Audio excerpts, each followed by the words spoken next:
Well, I'm here in Cozumel for the Dive Talk 2023 meetup, which means they pulled an incredible group of people together to all go diving here in Cozumel.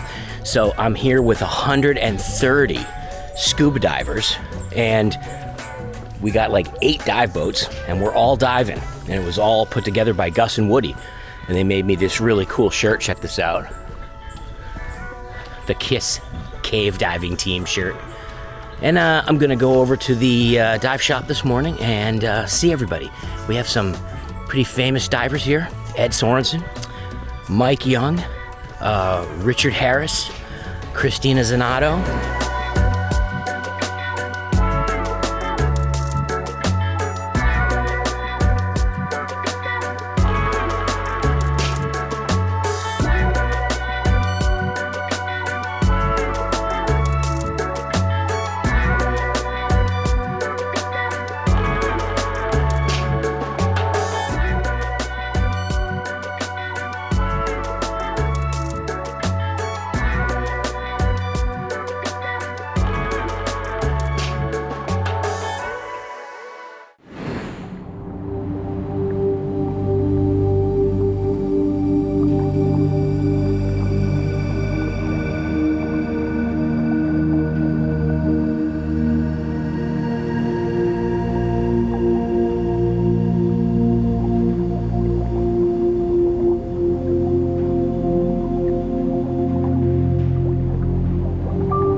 There were more than 100 divers at this event, so we were divided up into 9 boats.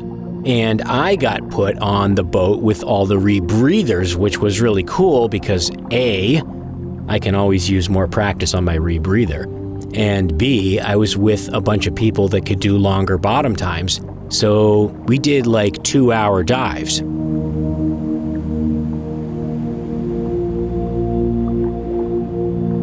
Of course, Ed Sorensen was on my boat, and that was super nerve-wracking because I have my rebreather instructor, and I feel like he's going to be judging me, so I had to try to keep my trim in trim. Otherwise, I was going to get, the look of shame.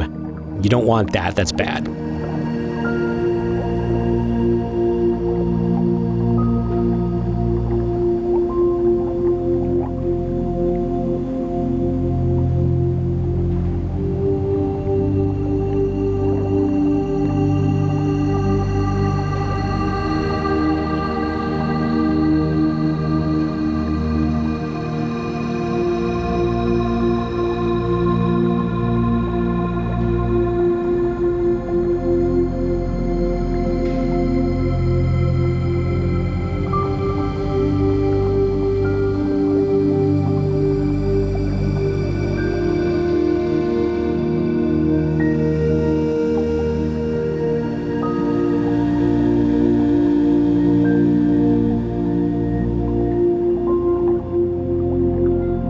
Diving in Cozumel is amazing. The water is clear, and there are tons of these swim-throughs. They're not really caves, but they give you the cave diving feel.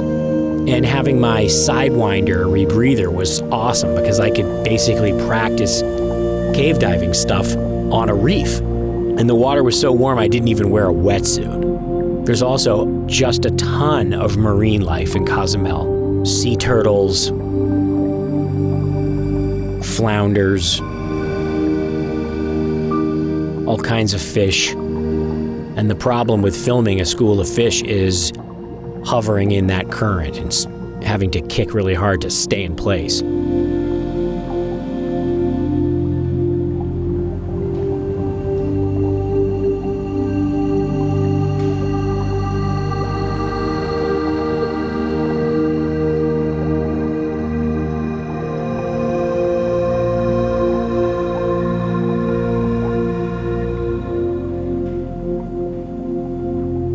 Since Cozumel is drift diving, you don't have to work that hard on the dive, you just kind of float along. The hard part comes when you want to stop, and then you have to kick into the current to stay in place.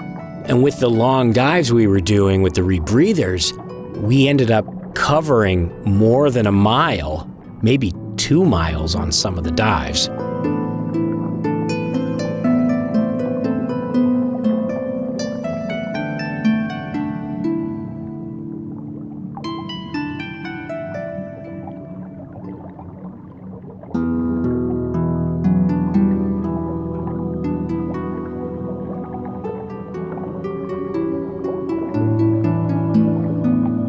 Normally when I dive, it's just me and whoever the cameraman is, and we kind of just do our own thing. But on this trip, I was diving with a group, and I had to try to remember to stay with the group.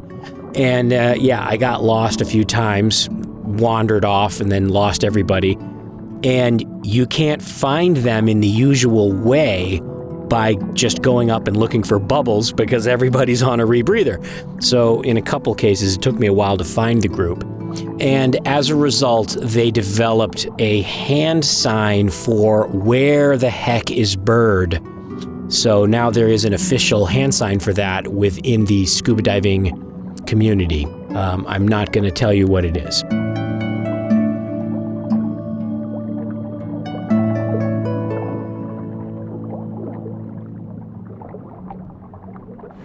It's been an unbelievable trip with the Dive Talk crew. These meetups are so much fun. I have like 25 new friends, and I've got invitations to dive all over the country, all over the world actually. And some of them actually sound pretty good. I might actually do a couple episodes with my new friends. So, in the future, you should maybe consider coming to one of these Dive Talk meetups. They're pretty fun. Until the next time, I'll talk to you later. Hey everyone, thanks for watching our latest episode all the way to the end. You're crazy if you don't subscribe. Hit that subscribe button now so you won't miss our next episode.